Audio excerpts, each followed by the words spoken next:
Se escucha el jazz de fondo, se presenta como zona histórica este bloque que comenzamos la semana pasada de la mano del historiador Mario Andino y que hoy en este capítulo vamos a hablar de un emblema de la ciudad de Santa Fe, generador de empleo, de producción, de un epicentro geográfico de referencia para toda la región. Estamos hablando ya no solamente de la Argentina, sino de la región continental, que es el puerto de Santa Fe. Y en este marco, nuestro querido amigo Luciano Lazzarini, gestor, productor, hacedor de esta pieza que vamos a ver, está con nosotros. ¿Cómo va, Luchito? ¿Cómo va, Héctor?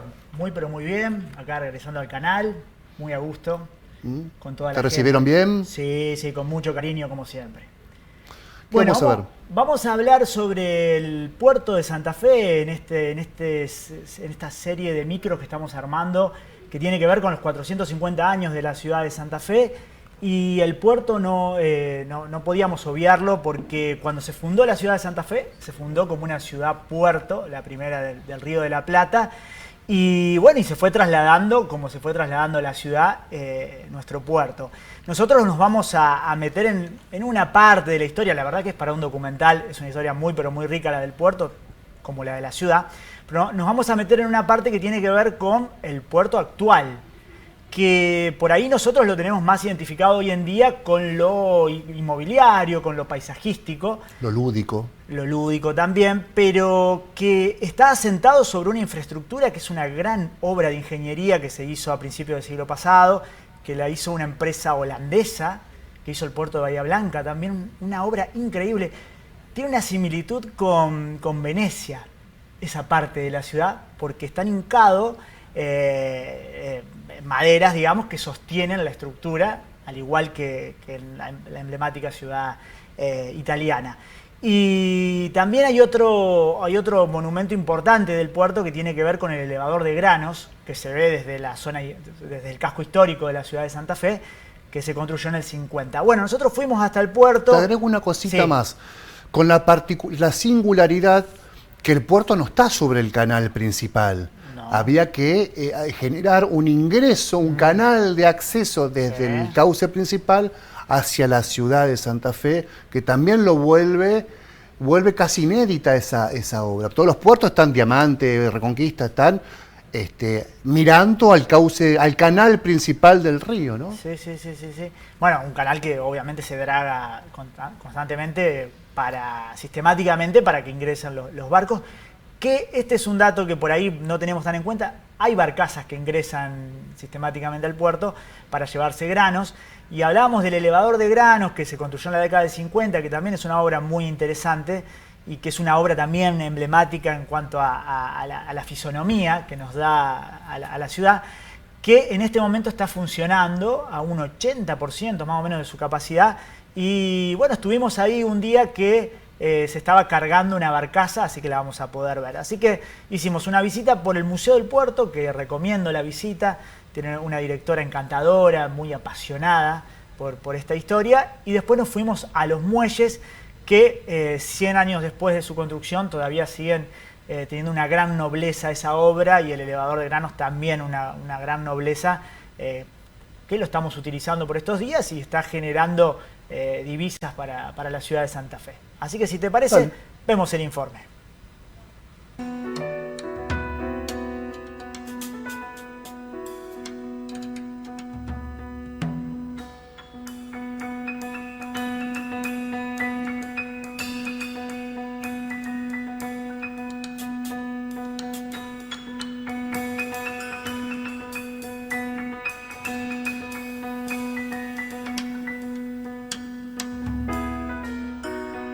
Esta ciudad tiene que ver con la fundación, es la primera ciudad-puerto y urbanización del Río de la Plata. Y desde allí, desde ese origen, hasta aquí, estamos en este puerto artificial de ultramar enclavado en la ciudad de Santa Fe, de la Veracruz. El puerto tuvo distintos ámbitos, con distintas tecnologías en distintos momentos, ¿no? Es decir, ese puerto que se fue transformando, ¿no? y adaptando o buscando optimizar la vía navegable. En este ámbito geográfico yo hablo de una apropiación y una modificación espacial, ¿no?, para este puerto artificial de ultramares. A ver, hablábamos de consolidar el territorio. ¿Cómo se consolida un territorio suelto? Pilotes de madera, de pinotea, de 12 metros de largo, hincados a vapor. Hay que hablar de otro momento ecológico y tecnológico, porque es una gran obra de ingeniería para sostener esta estructura portuaria. Así que estamos sostenidos, y bien sostenidos, por toda esa estructura sobre la cual apoya una plataforma, una losa, y sobre eso apoya el muro de atraque revestido en piedra. Es una obra de ingeniería, yo lo digo, te lo he dicho, creo, que la obra hace constar mi relato. Es realmente magnífica esta obra.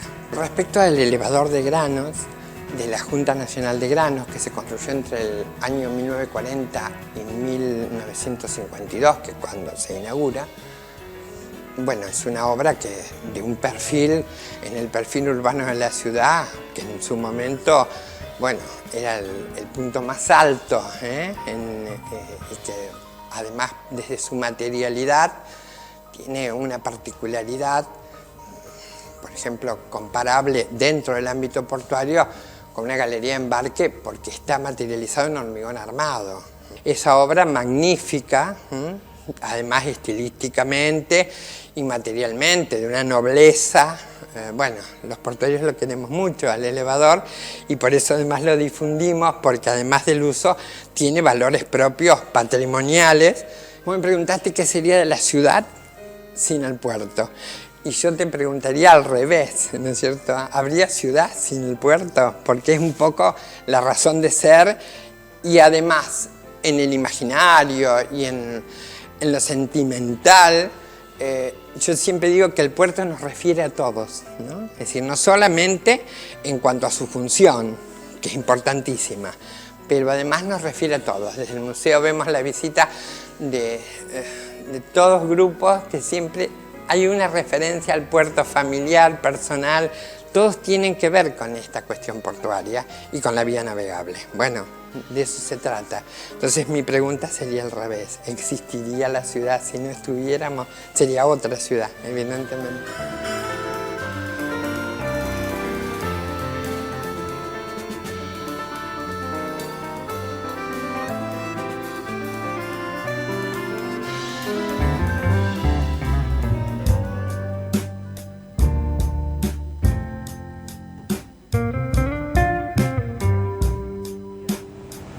Bueno, en este momento nos encontramos exactamente en lo que se llama la galería de embarque, dentro de lo que son los hilos del extremo sur, digamos, de toda la jurisdicción portuaria del puerto de Santa Fe. En este momento se está procediendo a una carga de una barcaza, o de, mejor dicho, de un convoy de barcazas, de 4 barcazas que totalizan 6.000 toneladas aproximadamente de maíz partido, en este caso, que sale con destino a Uruguay. Cuando nosotros iniciamos la gestión en 2020, además de la pandemia y además de la bajante, por si faltaban algunas cosas, nos encontramos con que todas estas instalaciones estaban un poco, digamos, aletargadas por no tener actividad. Y el hecho de ponerlas en marcha significó de parte nuestra la necesidad de hacer muchas inversiones. Era como que el músculo portuario estaba adormecido. Tuvimos que hacer muchas inversiones de mantenimiento, de reparaciones, de adquisición de maquinaria, para ponerlas en funcionamiento tal cual están ahora. Ahora están en muy buenas condiciones de operatividad, yo diría óptimas, como para trabajar en lo que estamos haciendo y tal vez crecer un poco más aún todavía. Estos hilos que estamos viendo tienen una capacidad aproximada de 55-56.000 toneladas en base trigo. Estamos trabajando en todos estos últimos tiempos en un 70-80% de su capacidad. Últimamente casi todo el grano que llega es maíz, y acá se hace la partición. Nosotros le ofrecemos un servicio más a las empresas, que es convertirlo en maíz partido, para lo cual hemos ido adquiriendo las máquinas partidoras. Cuando iniciamos la gestión había una sola máquina partidora y no en muy buen estado. Y en este momento hay 4 máquinas partidoras y trabajando al máximo de su capacidad. Evidentemente estas construcciones han sido hechas con mucha visión de futuro. Ha pasado más de 50, 60 años y esto está funcionando. Nos ha costado ponerlo en funcionamiento, pero está funcionando perfectamente bien. El puerto de Santa Fe, estos muelles que estamos nosotros parados ahora, tienen más de 100 años y está en buenas condiciones. Esta estructura, como ustedes están viendo a mis espaldas, es un mix entre la parte portuaria pura, que estamos ahora acá, y lo que se ve atrás es un desarrollo inmobiliario importante, lo cual, bueno, nuestra gestión nos ocupamos de darle más importancia a esto, a la parte productiva, pensando que el desarrollo inmobiliario, que está plagado de buenas inversiones, tiene su dinámica propia de funcionamiento, entonces nosotros pusimos más el foco en esto, que tal vez en otras gestiones no era tan así. Nosotros decidimos la decisión política de poner en funcionamiento este puerto productivo que, como dije al principio de la nota, había estado muy adormecido, muy inactivo durante muchos años. Excelente, Lucho, excelente. La historia del puerto en la primera parte y después el presente del puerto. Justo, bueno, esto fue coordinado con Aresi y con la gente de prensa del puerto para hacer la entrevista en el momento que se descargaba el grano. ¿Qué viste? Más allá de qué lado B viste ahí o qué desconocías. No, bueno, nunca había estado en el muelle del puerto, digamos, ahí muy cerquita de la barcaza. La verdad que es interesante de ver eso, porque obviamente ese lugar pueden acceder solo los trabajadores. De hecho, no tuvimos que poner los cascos, obviamente, toda la cuestión de protección. Pero me parece interesante que ante la imposibilidad de hacer un traslado del puerto y tener el puerto soñado que hoy a lo mejor necesitaríamos para poder volver a ser una ciudad hiperpotente desde lo portuario, está bien que se utilice al máximo de las posibilidades esa estructura tan noble que se construyó hace 50 años. Porque en un momento fue el proyecto puerto actual y su refuncionalización fue dejada de lado, primero con la incorporación de lo que se llama el Master Plan, que incorporaba el casino, el emprendimiento inmobiliario, y después con el proyecto, ¿te acordás de Jorge Obey, que fue en simultáneo a este primero, de trasladar el puerto hacia el canal principal del Paraná, que se llamó al punto G? Sí. Recordarás que se lo mencionaba así. Y entonces durante mucho tiempo estuvo en pausa este puerto, sí, en pausa total.